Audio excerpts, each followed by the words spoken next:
Bismillahirrahmanirrahim. Assalamualaikum warahmatullahi wabarakatuh. Waalaikumsalam warahmatullahi wabarakatuh. Hamdan wa syukran lillah, assalatu wassalamu ala rasulillah Sayyidina Muhammadin ibni abdillah, wa la hawla wa la quwata illa billah, amma ba'd. Bersyukur kepada Allah dengan memperbanyak bacaan hamdalah, alhamdulillah, alhamdulillah, alhamdulillahi rabbil alamin. Mudah-mudahan lisan kita bersyukur kepada Allah, hati kita juga memuji Allah Subhanahu wa taala insyaallah. Allahumma salli wa sallim wa barik ala sayyidina Muhammad. Mudah-mudahan kita semuanya kelak mendapatkan syafaat di yaumul qiyamah nanti, amin ya rabbal alamin. Jamaah sekalian yang rahmati Allah Subhanahu wa taala, saya akan membawakan tema 5 hukum berwudu ya. Kalau kemarin belum selesai sebetulnya, tapi takut hujan, bukunya, kitabnya kena hujan, jadi saya nggak bawa bukunya. Bismillahirrahmanirrahim. Nawaitu thalabul ilmi lillahi ta'ala. Qala al-musannifu rahimahullahu ta'ala wa nafa'ana bihi wa bi ulumihi wa bi asrarihi fid dharain ya amin ya rabbal alamin. 5 hukum berwudu menurut madhab Hanafi.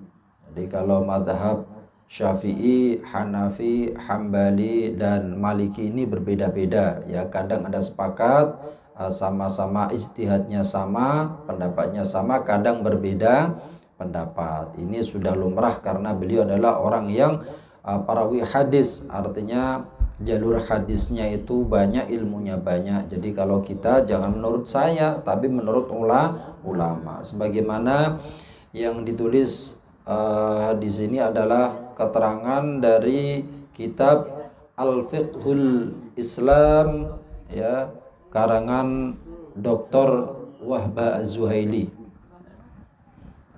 Bismillahirrahmanirrahim. 5 hukum berwudu menurut madhab Hanafi. Yang pertama adalah fardu. Ya, fardu dengan wajib itu berbeda Bu. Kalau sebetulnya fardu dan wajib itu beda-beda tipis, kakak adik gitu ya, tapi beda ya, berbeda menurut madhab Hanafi. Wudu menjadi fardu ketika seseorang hendak melaksanakan sholat, baik untuk sholat fardu ataupun sholat sunnah, baik rangkaian sholat yang sempurna ataupun tidak, seperti sholat janazah dan sujud tilawah. Jadi kalau kita hendak sholat itu hukumnya fardu ya, termasuk sujud tilawah ketika kita bersyukur kepada Allah, pulang dari umroh ataupun sudah sampai ke tanah suci, ataupun dapat hadiah yang besar ataupun dapat rezeki yang bagus ya. Misalkan saya punya anak kembar 3 sekaligus ini ya, sujud syukur ya, alhamdulillah. Istri saya bilang nanti susah ngerawatnya. Doa Allah itu yang merawatnya. Allah itu sudah menjatah semua kehidupan manusia itu, karena yang biasanya tidak bisa mengatur itu adalah kita sendiri, padahal Allah sudah mengaturnya. Nyamuk itu loh Bu, tidak punya rumah. Betul? Nyamuk tidak punya rumah dan dia tidak punya pekerjaan. Dia makannya cari orang gigit.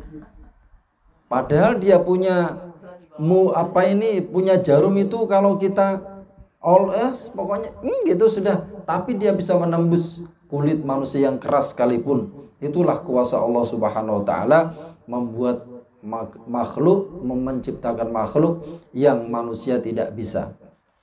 Tidak bisa. Siapa yang bisa membuat replika nyamuk? Nggak ada. Ya, kalau replika tawon masih bisa besar tawon. Ya, kalau orang disuruh sehebat-hebatnya profesor disuruh mereplika ya, bikin nyamuk, replika nyamuk, itu tidak bisa. Ya, itulah kekuasaan Allah Subhanahu wa taala. Allahumma sholli ala Muhammad. Jadi hukumnya menjadi fardu ketika melaksanakan sholat. Setiap sholat ini fardu hukumnya menurut madhab madhab Hanafi. Sebagaimana beliau membawa redaksi, A'udzu billahi minasyaitonir rajim. Ya ayyuhalladzina amanu idza qumtum ilas salati faghsilu wujuhakum wa aydiyakum ilal marafiq wamsahu bi ru'usikum wa arjulakum ilal ka'bayn. Shadaqallahul azim. Hai orang-orang yang beriman, apabila kamu hendak mengerjakan sholat, maka basuhlah mukamu dan tanganmu sampai dengan siku, dan sapulah kepalamu dan basuh kakimu sampai dengan kedua mata kaki. Jadi kadang-kadang kita itu kalau berwudu, masih kita jumpai anak-anak kecil itu dari sikut dulu ke masih banyak Bu ya? Banyak ya?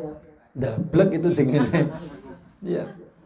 Ini air keran begini, masih begini aja gitu. Udah dikasih tahu, Pak. Iya, balik meneh. Sampai siku. Iya, dari tangan dulu sampai siku. Ya, begitu wudu itu. Dan itu diulang 3 kali. Diulang 3 kali, baru jangan sampai ini begini, seperti orang menari begini nanti. Kalau orang menari, kalau gelangnya banyak sih, cereng enggak apa-apa ya kan ya nak ya. Masya Allah.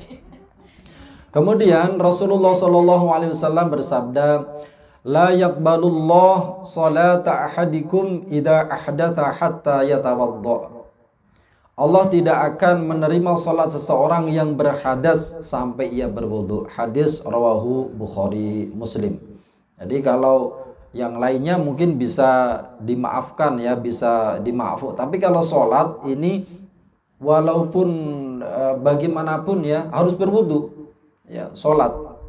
Misalkan ini kita di pesawat ya, ada teman saya mengantarkan jenazah.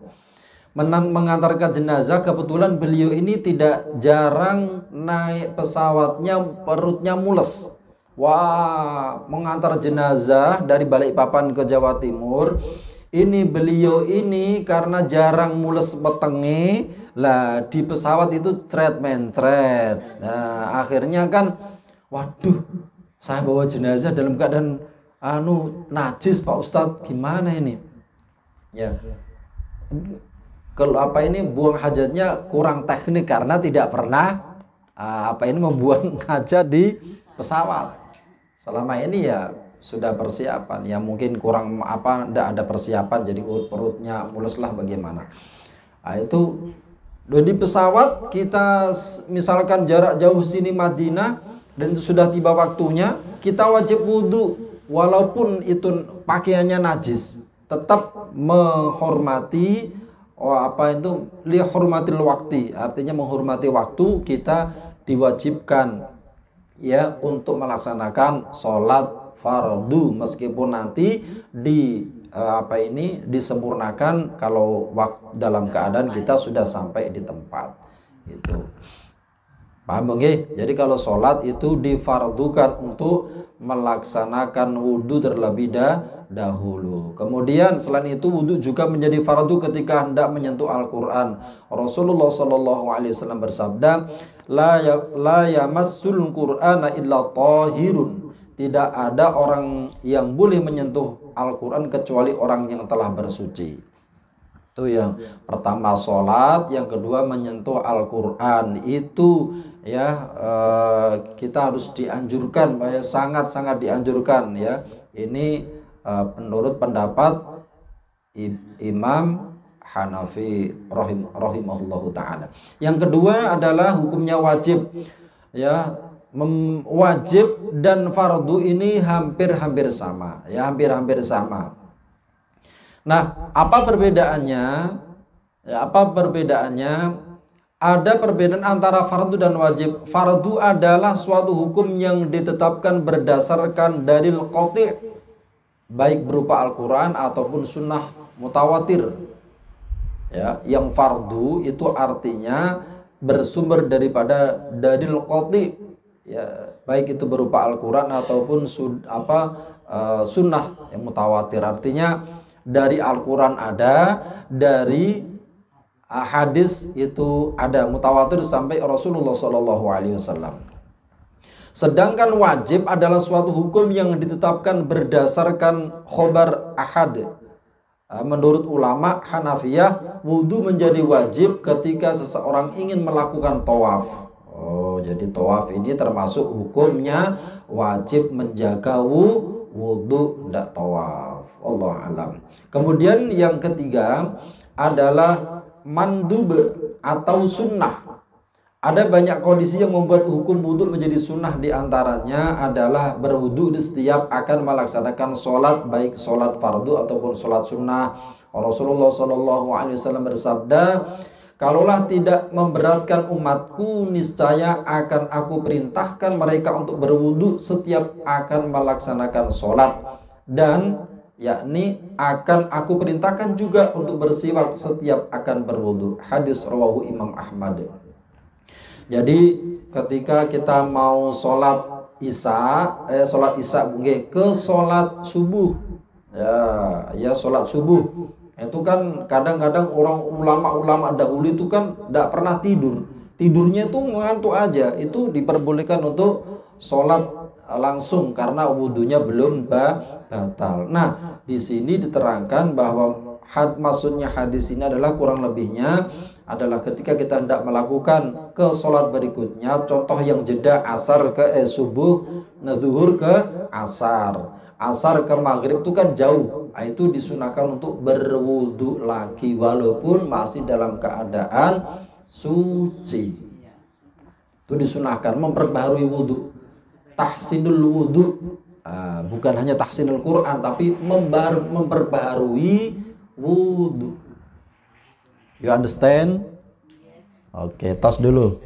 Iya, Masya Allah. Alhamdulillah. Yang kedua adalah ketika akan menyentuh buku-buku yang mengandung ajaran syariat. Bu, jenengan kayak gini, ini walaupun bukan Al-Quran tapi jenengan disunahkan berwudu. Karena di dalamnya ada tulisan basmalah. Basmalah, ada tulisan mushaf, ya, ini di antara mushaf. Potongan-potongan mushaf ada tulisannya Bismillahirrahmanirrahim. Ini termasuk, ini disunahkan untuk menjaga wudhu kita atau berwudhu terlebih dahulu. Buku-buku fikih atau yang macam-macam lah, seperti jenengan catatan begini ada tulisan Bismillah, jenengan dari rumah wudhu dahulu. Paham oke? Itu termasuknya. Ya, termasuk di sini adalah menyentuh Al-Quran juga begitu, ya. Kemudian selanjutnya adalah sebelum dan sesudah tidur. Sebelum tidur ini berwudu sunnah. Karena setiap kita mau tidur, ketika kita ini berwudu, Bu, ini wiridan semua, ini berzikir pada Allah, tubuh kita ini berzikir walaupun kita tidur. Berzikir pada Allah dalam keadaan suci. Enggak apa-apa, kan niatnya tidur, ya Allah, bismillahirrahmanirrahim, aku niat tidur, ya Allah, bismika Allahumma ahya wa bismika amut. Hafal enggak doanya, Nak? Oh, belum. Ya, nanti PR-nya mamanya ini. Coba, doanya apa? Bismika. Oh, enggak. Ya sudah, nanti kita. Ya. Rasulullah SAW bersabda, bila kamu hendak tidur maka berwudulah, kemudian berbaringlah ke sebelah kanan. Sebelah kanan itu begini, wah, begini tidurnya itu. Oke. Jadi itu sunnahnya. Ya, apakah enggak boleh Pak Ustadz? Ya kalau orang hamil seperti istri saya, gludang-gludung, sak karepe, seneng mojok rono yo karepe, seneng tapi ra iso tengkurep malah ngentot terus. Nah, bahaya. Miring sana, oke, miring sini, oke, tapi kalau tengkurep glundung. Ya, pegel. Ya, itu Bu. Jadi sebelum tidur berwudu, bangun tidur berwudu. Itu sunnah Rasulullah SAW. Yang keempat, sebelum mandi janabah, ya, sebelum makan dan minum bagi orang yang junub itu disunahkan berwudu. Misalkan kita mau mandi janabah, kita berwudu dulu seperti sholat, ya, kumur-kumur, menghirup ke hidung, semua 3 kali, sempurnanya seperti itu, ya. Ya, mandi. Kalau kenapa di Rasulullah itu habis mandi janabah nggak wudhu? Karena Rasulullah berpakaian. Kalau mandi bukan seperti kita. Kita kan cuma pintunya aja yang tertutup, gitu, nggih. Loh, iya emang masyarakat awam ya seperti itu. Yang paling baik itu mandi itu adalah ada penghalangnya gitu. Itu yang paling bagus.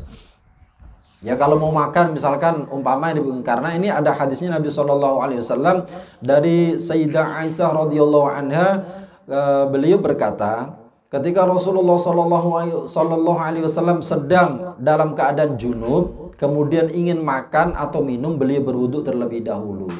Jadi setelah kita hajat sama suami kita, okay, sama saya sama istri gitu, kemudian tidak langsung mandi, lapar. Mau makan, wudhu dulu. Itu sunahnya. Mau tidur, wudhu dulu. Pernah nanya loh aku tuh Pak. Iya. Mengenai ini Ya. makan sebelum anu gitu kan. Nggak boleh makan tidak boleh wudhu. Masa kita wudhu sedangkan kita harus besar gitu loh Pak. Oh, salah itu berarti dia tidak tahu tidak tahu hadisnya Rasulullah. Ini hadis sahih, ya hadis sahih. Jadi ya sebelum mandi itu berwudu dahulu, ya. Kemudian kalau kita tidak langsung mandi Bu, kita tetap wudu karena menjaga dalam keadaan kita nanti dipanggil oleh Allah dalam keadaan kita sudah setengah suci. Artinya secara hadas kecil kita sudah terjaga, ya. Kita pasrah kepada Allah. Ya. Paham Bu nggih? Jadi kalau kita sedang mau mandi junub itu berwudu dahulu. Kemudian kalau tidak langsung mandi, maka kita disunahkan untuk berwudu apabila kita nanti makan, minum itu dalam keadaan suci. Wallahu alam. Yang kelima, setelah emosi meledak. Duitnya kurang, berasnya habis, suaminya belum pulang kan? Dar itu. Ambil air wudu ke belakang. Gitu. Kalau ndak selulup biar adem. Ya, masuk ke kolam renang gitu. Jadi kalau mau emosi meledak lagi marah itu berwudu untuk meredam amarah. Rasulullah SAW bersabda, fa idza ghadaba ahadukum falyatawaddo. Ya, apabila salah seorang di antara kalian marah, maka berwudulah. Hadis rawahu Imam Ahmad. Kalau Bu Zulaiha lagi marah sama suaminya, wudu ke belakang. Kalau Bu Janur lagi suaminya nggak pulang-pulang, ini bawa mobil nggak pulang-pulang, jangan wudu dulu. Nah, Mbak Ita emosi, wah ini suami saya kok ada rambut panjang di bajunya ini. Ini harus wudu dulu. Loh ini kan rambutku nggak ada 1 meter Mas, ini rambut 1 meter. Oh berarti disambung ini ya. Yang keenam adalah saat ingin membaca Al-Quran, belajar hadis dan belajar buku yang lain. Ini kalau kita walaupun sudah hafal, misalkan kita ini kan kul banyak yang hafal, kul ya ayyuhal kafirun, kul wallahu ahad, kul a'udzu birabbil falaq, kul a'udzu birabbin nas, inna a'tainakal kautsar dan lain-lain kita hafal. Sebaiknya kalau kita ingin membaca itu disunahkan untuk berwudu. Apakah tidak boleh? Boleh, tapi pahalanya sedikit. Berbeda dengan kita dalam keadaan wudu karena mengagungkan, memuliakan kalam-kalam Allah Subhanahu wa taala. Yang bagus juga belajar begini, Bu. Jenengan misalkan belajar pengajian tapi nggak pegang Al-Qur'an enggak apa-apa. Itu disunahkan untuk berwudu. Ya, contoh anak kita ini pergi sekolah, ini saya juga kampanye wudu. Anak-anak kita yang sudah besar, nanti kalau kamu sampai sekolahan dan kamu belajar kepingin cepat cerdas, maka wudu terlebih dahulu. Ya, walaupun bukan ilmu agama, ilmu matematika sekalipun, ilmu IPA, ilmu apa-apa sajalah yang dipelajari di sekolahan, itu lebih baik berwudu. Paham ya? Bagus, berwudu itu berbeda pokoknya, ya. Ya, berbeda. Ya, kemudian yang ketujuh adalah saat hendak azan dan iqomah, ya, ataupun saya ziarah kubur Nabi SAW. Berarti kalau kita ziarah ke kuburan tidak hanya makam Rasulullah, kita disunahkan untuk berwudu, kemudian wukuf di Arafah dan sa'i antara Bukit Safa dan Marwah. Ya, nanti insya Allah mudah-mudahan Mbak Ita bisa ke sana. Amin ya rabbal alamin. Yang kedelapan, setelah melakukan dosa seperti ghibah, berbohong, mengumpat dan lain-lain, karena setiap perbuatan baik akan menghapus perbuatan yang buruk. Jadi jangan bar nyelatu bojone, bar nyelatu tanggane, langsung berwudu, paling tidak akan menghilangkan sisa-sisa yang kecil. Tapi dosa ghibah ini tidak bisa hilang begitu saja. Bahayanya dosa ghibah. Banyak orang yang akan bangkrut di akhirat gara-gara ghibah.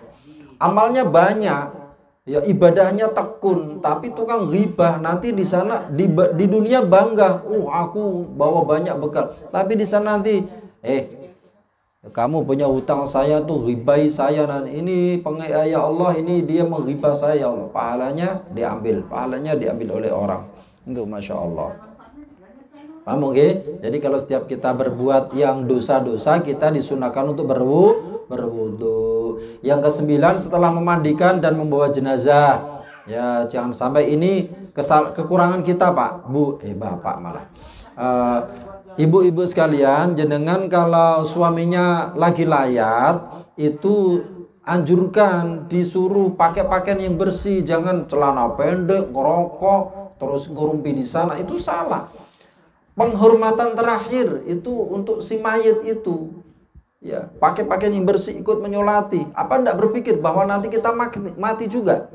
Apa kita juga tidak butuh disolatkan orang? Betul, Bu?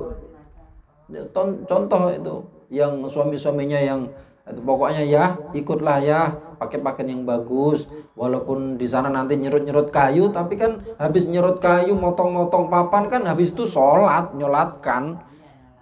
Saya kan gitu aja, nggak dapat pahala banyak. Yang dapat pahala itu 1 qirot itu menyolatkan dan juga mengantar ke pemakaman, itu 2 qirot dapatnya, seperti gunung Uhud, ya. Jadi besar pahalanya. Itu disuruh setelah memandikan mayit dan juga membawa jenazah, itu disunahkan berwudu. Wallahu a'lam bishawab. Yang keempat hukumnya makruh, ya, mengulang sebelum melaksanakan sholat dengan wudu yang pertama. Islam sendiri melarang kita untuk melakukan perbuatan yang mubadzir. Jadi artinya kita mengulang wudu yang pertama itu belum selesai untuk sholat, tapi belum selesai sholat, tapi kita sudah berwudu lagi. Kita mau sholat, ya, sholat itu belum kita laksanakan. Ya, mau sholat lagi, mau sholat itu kita ulang lagi. Ya kan, tidak batal, tidak apa. Itu termasuk perbuatan yang makruh. Boleh tapi makruh. Yang ketiga adalah kelima adalah haram. Haram menggunakan air yang dicuri, air milik anak yatim. Ya, jadi kalau kita mencuri airnya orang tetangga, keran kita mati, kita mau wudhu di tempatnya orang, itu harus izin.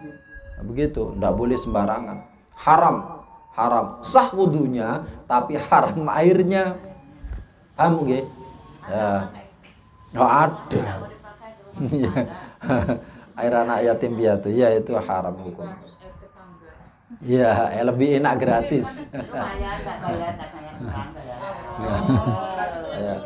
Ya, demikian ibu-ibu sekalian rahmati Allah Subhanahu wa taala, tentang wudu ini menurut mazhab Imam Hanafi ada 5, yakni fardu, wajib, sunnah, kemudian makruh dan haram. Sudah kami terangkan semuanya, mudah-mudahan ada manfaatnya. Bila ada kekurangan mohon dimaafkan, dan mudah-mudahan ada kemanfaatan untuk kita semuanya. Amin ya rabbal alamin. Wa ya mujibas sailin, wallahu a'lam bisawab, wallahu a'lam bimuradi. Subhanakallahumma bihamdika asyhadu an la ilaha illa anta astaghfiruka wa atubu ilaik.